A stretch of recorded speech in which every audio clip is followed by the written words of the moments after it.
Hello student, स्वागत है आप सभी का अपने यूट्यूब चैनल गैलेक्सी कॉलम में। मैं आपका अपना नवनीत सर, हिंदी का टीचर।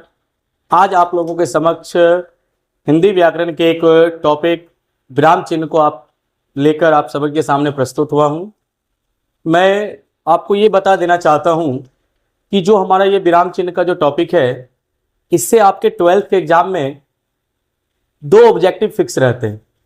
आप आज की क्लास को अगर आप पढ़ लेते हैं तो आपके बिहार इंटर बोर्ड की जो परीक्षा होगी उसमें 2 नंबर आपका क्या रहेगा, फिक्स रहेगा। तो आते हैं आज के इस सेशन की हम लोग शुरुआत करते हैं। और इस सेशन की शुरुआत करने से पहले हम आपको ये बता देना चाहते हैं कि डेली बाय डेली हमारा ये जो हिंदी का एक सेशन है, ये सेशन लेके मैं आप लोगों के सामने क्या होऊंगा, प्रस्तुत होऊंगा। तो आप सभी लोग हमारे चैनल को सब्सक्राइब कर दें। और सबसे पहले तो ये बात और हम बता देना चाहते हैं कि आप लोग क्या करिएगा कि ये जो वीडियो है इसको आप बढ़ाते हुए मत देखिएगा, शुरू से लेकर अंत तक आप बारीकी से इस वीडियो को क्या करिएगा, ध्यानपूर्वक सुनिएगा। तभी जाके आपके 12th 2027 की जो एग्ज़ाम होगी उसमें आपका 2 नंबर इस वीडियो को देखने के बाद फिक्स हो जाएगा। तो चलिए हम लोग आज सेशन की क्या करते हैं, शुरुआत करते हैं। तो सबसे पहले हम लोग यहां पे आते हैं विराम चिन्ह को लेकर, और आपको ये बता देना चाहते हैं कि यहाँ पे जो आपका होता है विराम चिन्ह का जो अर्थ होता है वो होता है ठहराव। ठहराव का तात्पर्य जो होता है कि आप लोगों ने भी ये देखा होगा कि जब आप कोई वाक्य को बोल रहे हैं तो वाक्य को बोलने के क्रम में आप क्या करते हैं, कहीं ना कहीं रुकते हैं। तो उसी रुकने के क्रम में एक चिन्ह का जो प्रयोग किया जाता है उसी चिन्ह को कहा जाता है विराम चिन्ह। तो यहां पे कहा गया है कि विराम चिन्ह का जो अर्थ होता है वो होता है ठहराव या रुकना या आप लोग का विश्राम करना। तो यहां पे सबसे पहले हम लोगों ने देखा कि विराम चिन्ह का जो अर्थ होता है विराम का, तो विराम का जो अर्थ होता है वो ठहरना होता है या रुकना या विश्राम करना। तो आप किसी भी वाक्य को जब बोलते हैं या किसी वाक्य को जब लिखते हैं तो लिखने के क्रम में ज्यादातर क्या होता है, इस चिन्ह का प्रयोग किया जाता है। और आपके एग्जाम में कभी परिभाषा आज तक इसका पूछा नहीं गया है, बस आपसे ये पूछ देगा कि इनमें से कौन विस्मयादि बोधक चिन्ह है या इनमें से कौन योजक चिन्ह है। तो हमको सबसे पहले क्या करना है, उस चिन्ह के बारे में जानकारी प्राप्त करना है कि चिन्ह होते क्या है। तो चलिए यहां पे फिलहाल हम लोग थोड़ा सा परिभाषा भी देख लेते हैं। एग्जाम में पूछा नहीं गया आज तक, लेकिन हम लोग अगर किसी टॉपिक को पढ़ते हैं तो टॉपिक को पढ़ने के क्रम में हमको क्या करना है, उसकी परिभाषा को समझना ही पड़ेगा। तो आइए देखिए क्या कहा गया है कि लिखते समय जब हम कोई चीज लिख रहे हैं, कोई वाक्य हम लोग क्या कर रहे हैं, लिख रहे हैं, तो लिखते समय भावों और अर्थों को स्पष्ट करने के लिए वाक्यों के बीच में या अंत में, वाक्य के शुरू में भी हो सकता है जो बीच वाले बात आते हैं, या वाक्य के अंत में लगाए जाने वाले जो विशेष चिन्हों हैं उसी को क्या कहा जाता है, विराम चिन्ह कहा जाता है। कहने का तात्पर्य होता है कि अगर हम कहते हैं यहां पे कि यह हाथी है, यह क्या है, हाथी है, तो हम हाथी है तो ये वाक्य हमारा क्या हो गया, स्थिर हो गया। तो इस वाक्य के अंत में यहां पे देखिए जिस चिन्ह का प्रयोग किया गया है इस चिन्ह को पूर्ण विराम कहा जाता है। इस चिन्ह को क्या कहा जाता है, पूर्ण विराम कहा जाता है। उसी चीज को यहाँ पे कहा गया है कि लिखते समय भावों और अर्थों को स्पष्ट करने के लिए वाक्यों के बीच या अंत में लगाए जाने वाले विशेष चिन्हों को हम लोग क्या कहते हैं, विराम चिन्ह कहते हैं। चलिए आगे हम लोग देखते हैं। यहां पे टोटल जो विराम चिन्ह है उसके बारे में दिया गया है। सबसे पहले आपका यहाँ पे दिया गया है पूर्ण विराम, जिसका चिन्ह हमारा होता है एक डंडा वाला चिन्ह होता है। यहां पे आपका दिया गया अल्प विराम, जिसका चिन्ह ये होता है। फिर उसके बाद दिया गया प्रश्नवाचक, जिसका चिन्ह हमारा ये है। उसके बाद हमारा क्या दिया गया, विस्मयादि बोधक चिन्ह, जिसका चिन्ह हमारा क्या है, ये दिया गया। और आपको बता देते हैं कि ये चिन्ह को पढ़ने के बाद हम लोग फिर से एक एक करके इसको बारीकी से क्या करेंगे, पढ़ेंगे। आगे देखिए अर्ध विराम दिया गया, इसका चिन्ह हमारा ये होता है। नेक्स्ट हमारा है उप विराम, जिसको हम लोग क्या कह सकते हैं, अपूर्ण विराम, इसका चिन्ह ये होता है। कहीं कहीं आप देखिएगा इस चिन्ह में इस प्रकार से लाइन भी दिया रहता है। चलिए आगे हमारा है योजक चिन्ह, जिसका ये होता है, और निर्देशक जिसका हमारा चिन्ह ये होता है। योजक चिन्ह से निर्देशक जो होता है थोड़ा सा लंबा होता है। कहने का तात्पर्य, अगर योजक चिन्ह इतना है तो आपका निर्देशक इतना बड़ा होगा, मतलब आपका योजक चिन्ह छोटा रहेगा, निर्देशक उससे थोड़ा सा क्या रहता है, बड़ा रहता है। अगला हमारा है कोष्टक। उसके बाद हमारा है उद्धरण चिन्ह। उद्धरण चिन्ह में यहां पे दो उद्धरण चिन्ह का प्रयोग किया गया, एक आपका सिंगल का प्रयोग किया गया। हम आगे आपको दिखाएंगे कि दोनों का प्रयोग अलग अलग किस स्थान पे होता है। तो हम लोगों ने समझ लिए कि यहाँ पे टोटल आपके उद्धरण चिन्ह, कोष्टक, निर्देशक, योजक चिन्ह, जो भी हमारे चिन्ह ये होते हैं। इससे ज्यादा भी हमारा चिन्ह होता है। एक हमारा त्रुटि चिन्ह भी होते हैं। एक हमारे क्या होते हैं, त्रुटि चिन्ह, जिसका चिन्ह इस प्रकार से होता है। कभी कभी एक लाघव चिन्ह भी आपका आता है। कभी कभी आप देखिएगा कि जब डॉक्टर लिखा जाता है तो डॉक्टर के क्रम में यहाँ पे जीरो का प्रयोग किया जाता है, जिसको लाघव चिन्ह भी कहा जाता है। तो चलिए आगे देखते हैं हम लोग। पहला यहां पे पॉइंट दिया गया है पूर्ण विराम, जिसको इंग्लिश में क्या कहा जाता है, फुल स्टॉप कहा जाता है। कहा गया है कि वाक्य को पूरा होने या समाप्त होने पर अंत में जिसका क्या किया जाता है, प्रयोग किया जाता है, उसे हम लोग क्या कहते हैं, पूर्ण विराम कहते हैं। जैसे उदाहरण में दिया गया है कि राम खाना खा रहा है। तो देखिए कि यहां पे जिस चिन्ह का प्रयोग किया गया है उसी को कहा जाता है पूर्ण विराम, क्योंकि ये हमारा वाक्य क्या हो गया, समाप्त हो गया। इसी तरह से अगर यहां पे लिखा रहेगा यह आदमी है, यह क्या है, आदमी है, तो अब बताइए यहां पे जो लास्ट में जो चिन्ह लगा वो चिन्ह कौन सा हो गया, वो आपका पूर्ण विराम का चिन्ह हो गया। चलिए दूसरा हमारा दिया गया अल्प विराम। दूसरा क्या दिया गया है, अल्प विराम। तो अल्प विराम का मतलब होता है कोमा, जो इंग्लिश में कहा जाता है, और अल्प विराम का अर्थ होता है थोड़ी देर के लिए रुकना या ठहरना। कभी कभी आप लोग भी क्या करते होंगे, जब बोलते होंगे ऐसा वाक्य, राम, लक्ष्मण, शत्रुघ्न और भरत, इस प्रकार का जब वाक्य बोलते हैं तो यहां पे क्षणिक पल में क्या होता है, ठहराव होता है। उसी क्षणिक पल के ठहराव को क्या कहा जाता है, अल्प विराम कहा जाता है, जहां पे हम थोड़ी देर के लिए क्या करते हैं, रुकते हैं। तो कहा गया है कि अल्प विराम का जो अर्थ होता है वो क्या चीज, थोड़ी देर के लिए रुकना या ठहरना। जैसे एग्जाम्पल के तौर पे हम लोग देखते हैं, कहा गया है वह रोज आता है, वह क्या करता है, रोज आता है, और यहां पे चिन्ह का जो प्रयोग किया गया है इसी चिन्ह को कहा जाता है अल्प विराम। काम करता है मतलब वो रोज आ रहा है, काम कर रहा है और चला जाता है। अब बताइए यहां पे जो आपका चिन्ह का प्रयोग किया गया वो चिन्ह कौन सा हो गया, वो चिन्ह हमारा हो गया अल्प विराम। चलिए तो अल्प विराम को समझने में किसी को कोई दिक्कत नहीं, तो चलिए आइए आगे देखते हैं। आगे हमारा यहाँ पे है प्रश्नवाचक चिन्ह।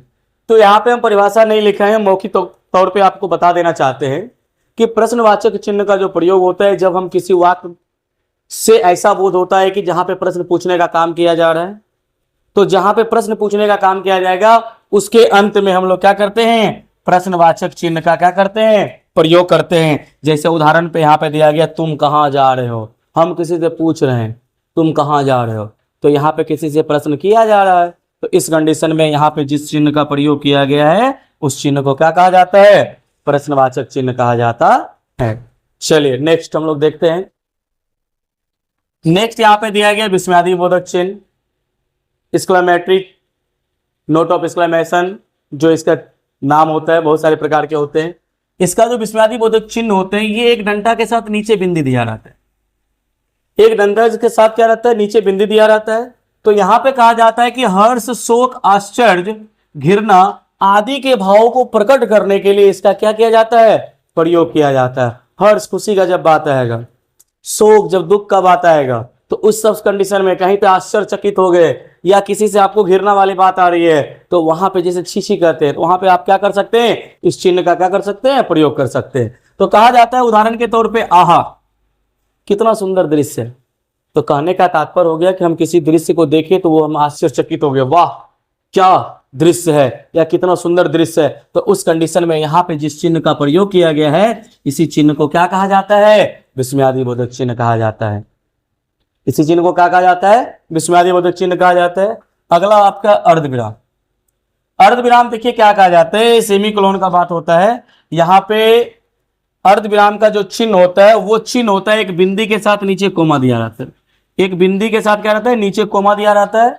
इसका प्रयोग देखिए कहता है कि जहां अल्प विराम से कुछ अधिक रुकना, मतलब अल्प विराम हम 25% ठहराव कर रहे हैं, तो आपका जो अर्ध विराम है इसमें हम करेंगे 50% ठहराव, मतलब उससे थोड़ा सा क्या रहेंगे, ज्यादा रहेंगे। तो कहता है कि जहां अल्प विराम से कुछ अधिक क्या करना पड़ता है, रुकना पड़ता है, वहां इसका क्या होता है, प्रयोग होता है। उदाहरण सूर्यास्त हो गया, तो यहां पे देखिए जिस चिन्ह का प्रयोग किया गया है उस चिन्ह को क्या कहते हैं, अर्ध विराम कहते हैं। उस चिन्ह को क्या कहा जाता है, अर्ध विराम कहा जाता है। तो सूर्यास्त हो गया, लालिमा का स्थान कालिमा में, लालिमा का स्थान कालिमा ने ले लिया। कहने का मतलब जो अंधेरा है वो कायम हो गया किस पे, लालिमा पे। मतलब जैसे सूर्यास्त होगा वैसे दिन क्या हो जाता है, समाप्त हो जाता है और अंधेरा आ जाता है। तो यहां पे देखिए कहा क्या जाता है, सूर्यास्त हो गया। तो अब थोड़ा सा यहां पे रुके, फिर आगे कहते हैं लालिमा का जो स्थान है वो कालिमा ने क्या किया, ले लिया। तो इस कंडीशन में जहां पे अल्प विराम से थोड़ा सा ज्यादा, अल्प विराम से थोड़ा सा ज्यादा जहां पे रुकने का बात आता है वहां पे हम लोग प्रयोग करते हैं किसका, अर्ध विराम का प्रयोग करते हैं। तो चलिए इसको समझने में किन्हीं को दिक्कत, आगे हम लोग देखते हैं। चलिए योजक चिन्ह, योजक चिन्ह का जो प्रयोग होता है वो प्रायः दो शब्दों को जोड़ने के लिए होता है। दो शब्दों को जोड़ने के लिए, मतलब जब आप समास पढ़ते होंगे, समास में आप द्वंद्व में देखिएगा कि माता पिता का एग्जाम्पल दिया जाता है, तो यहाँ पे जिस चिन्ह का प्रयोग किया जाएगा वो चिन्ह को क्या कहते हैं, योजक चिन्ह कहा जाता है। आप देखते होंगे कहाँ पे दाल भात कह देता है, तो दाल भात में आप जिस चिन्ह का प्रयोग देखते हैं वो चिन्ह को क्या कहा जाता है, योजक चिन्ह कहा जाता है। तो योजक चिन्ह का जो मुख्यतः आपका काम होता है वो दो शब्दों को जोड़ने का काम होता है। तो यहाँ पे देखिए एग्जाम्पल में दिया गया रात दिन माता पिता, सभी में आपका कौन सा चिन्ह लगा हुआ है, योजक चिन्ह लगा हुआ है। सभी में हमारा क्या लगा हुआ है, योजक चिन्ह। तो प्यारे बच्चों हमको ये बताइएगा कि ये चिन्ह को क्या कहा जाता है, क्योंकि यहाँ पे भी हम थोड़ा सा क्या कर रहे हैं, रुक रहे हैं। एक एग्जाम्पल को बोलने के बाद दूसरा एग्जाम्पल को बोलने से पहले हम लोग थोड़ा सा क्या करते हैं, ठहराव करते हैं। तो यहाँ पे जो हमारा ये कोमा दिया गया, इस कोमा को हम क्या कहते हैं, इंग्लिश में कोमा, हिंदी में इसको क्या कहा जाता है। देखिए आप सभी को अभी थोड़ा देर पहले हम लोग क्या किए हैं, यहाँ पे पढ़ाए हैं। थोड़ा देर पहले क्या पढ़ा है, अल्प विराम कोमा, यहाँ पे कोमा, तो इसको हिंदी में क्या कहते हैं, अल्प विराम कहते हैं। तो चलिए, तो आप समझ गए कि यहाँ पे इस कोमा का जो प्रयोग होता है वो क्या हुआ, अल्प विराम के लिए हुआ।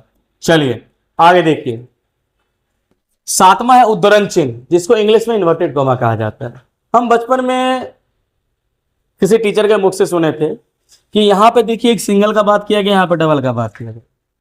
कभी किसी मुख से सुने थे कि सिंगल का जो प्रयोग होता है हिंदी में किया जाता है और डबल का जो प्रयोग किया जाता है इंग्लिश में किया जाता है। ये बात सरासर क्या है, गलत है। बचपन में हमने गलत सीखा, लेकिन आप लोगों को हम क्या कर रहे हैं, यहाँ पे सही बता रहे हैं। ये दोनों का प्रयोग कहीं भी हो सकता है, हिंदी या इंग्लिश कहीं भी कर सकते, कोई दिक्कत वाली बात नहीं है। बात यहाँ पे आती है कि उद्धरण चिन्ह का जो प्रयोग किया जाता है वो दो रूप में किया जाता है। कितने रूप में, दो रूप में।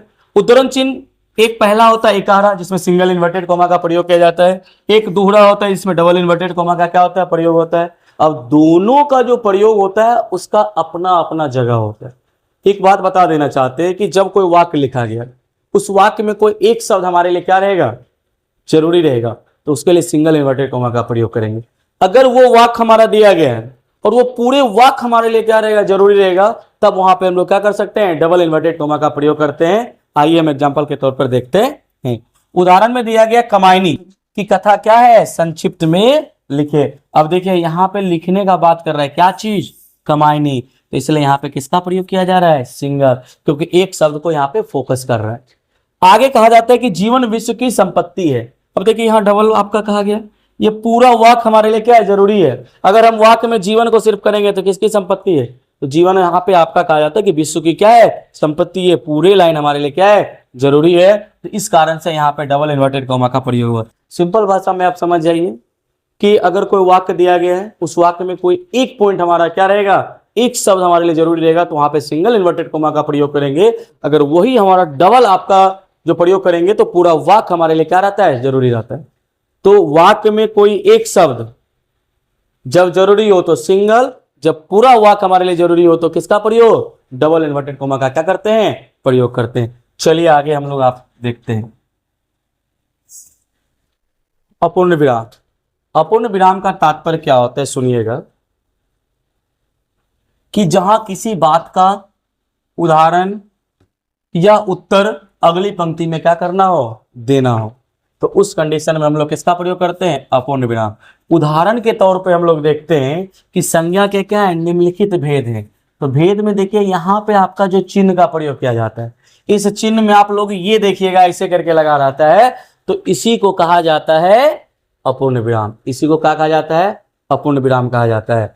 अब देखिए निर्देशक, निर्देशक क्या रहता है, योजक चिन्ह से थोड़ा सा बड़ा रहता है। इसमें देखिए कहा जाता है निर्देशक का भी मतलब हो गया कि आप अपनी बातों को अगलों के सामने रखने वाले हैं, तो उस कंडीशन में जिस चिन्ह का प्रयोग किया जाता है उसे निर्देशक कहा जाता है। जैसे यहाँ पे कहा गया उदाहरण के तौर पे विपिन ने कहा, क्या कहा, आगे बात रखना है। इस कंडीशन में जिस चिन्ह का प्रयोग किया जाता है इसे क्या कहा जाता है, निर्देशक कहा जाता है। निर्देशक का जो चिन्ह होता है योजक चिन्ह से थोड़ा सा बड़ा दिखता है। चलिए आगे हम लोग आते हैं 10, 11, 12। इस चीज को थोड़ा सा हम लोग मौखिक तौर पे समझेंगे। यहां पे कहा गया कोष्टक के बारे में। कोष्टक देखो कि इसका प्रयोग कहां पे किया जाता है। मान के चलिए कि हम यहां पे लिखते हैं शीत, क्या लिखते हैं, शीत। शीत का मतलब आपका होता है ठंडा, क्या होता है, ठंडा। तो अब बात बताइए, इस ठंडा को दर्शाने के लिए कोष्टक का क्या कर रहे हैं, प्रयोग कर रहे हैं। तो इससे आप समझ जाइए कोष्टक का प्रयोग किसी अर्थ को बताने के लिए किया जाता है, किसी शब्द के अर्थ को दर्शाने के लिए किसका प्रयोग किया जाता है, कोष्टक का प्रयोग है। ऐसे आप लोग कोष्टक का प्रयोग मैथ में बराबर करते होंगे, तो मैथ की बातों को यहाँ पे नहीं रखना है, यहाँ पे रखनी है हमारे हिंदी की बातों को। हिंदी की बात यही है कि हिंदी में हमारा कोई शब्द है, उस शब्द के अर्थ को हमको दर्शाना है, तो इस कंडीशन में हम लोग किसका प्रयोग करते हैं, कोष्टक का प्रयोग करते हैं। अब देखिए ये त्रुटि चिन्ह का प्रयोग किया गया। ये 11th में इस बार, पिछले साल 11th के जो स्कूल का एग्जाम होता है बिहार बोर्ड का, उस 11th के बिहार बोर्ड के एग्जाम में ये वाला चिन्ह पूछा गया। और इस चिन्ह का प्रयोग आप बचपन से करते आ रहे हो। इस चिन्ह को बताने के लिए हम आपको एक थोड़ा सा बात बताना चाहते हैं कि अगर लिखेंगे कि मुझे जाना है, मुझे जाना है, कहाँ जाना है बात पता चल रही है, नहीं चल रही, मतलब कुछ ना कुछ क्या है, छूटा हुआ। तो जब छूटा रहता है तो वहां पे लोग क्या कहते हैं, इस चिन्ह का प्रयोग करके यहाँ पे लिख देते हैं बाजार जाना है।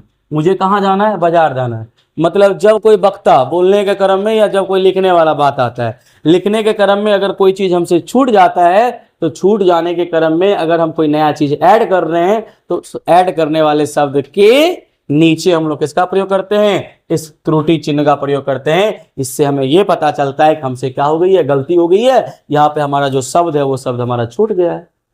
इस कारण से हम लोग क्या करते हैं, त्रुटि चिन्ह का प्रयोग करते हैं। तो कोष्टक वाला आप लोग बात समझ गए। कोष्टक का जो प्रयोग किया जाता है हिंदी में किसी शब्द के अर्थ को दर्शाने के लिए किया जाता है। त्रुटि चिन्ह का जो प्रयोग किया जाता है, त्रुटि चिन्ह का प्रयोग यहाँ पे जो हमारा दिया गया है चिन्ह, इस चिन्ह का प्रयोग होता है कि जब हम कोई चीज लिख रहे हैं, लिखने के क्रम में कोई चीज छूट जाता है, तो छूट गए शब्द को ऐड करने के लिए हम लोग किसका प्रयोग करते हैं, इस चिन्ह का प्रयोग करते हैं, जिसे हमको क्या कहना, जिसे क्या कहा जाता है, त्रुटि चिन्ह कहा जाता है। चलिए ये 12 नंबर आप लोग सबको पता होगा क्या लिखा हुआ, डॉक्टर लिखा हुआ। अब देखिए इसको समझने का बात क्या आता है, यहाँ पे एक जीरो हम लोग लगाते हैं।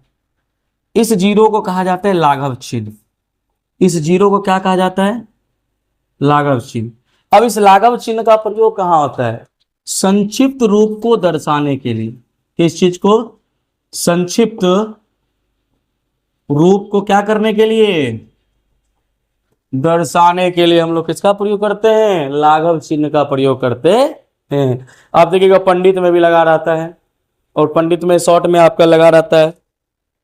तो इस जो शून्य वाला कैटेगरी का आपका जो चिन्ह है ये हमारा लाघव चिन्ह कहलाता है। लाघव चिन्ह का जो प्रयोग होता है संक्षिप्त रूप को क्या करने के लिए, दर्शाने के लिए किया जाता है। चलिए आगे देखते हैं।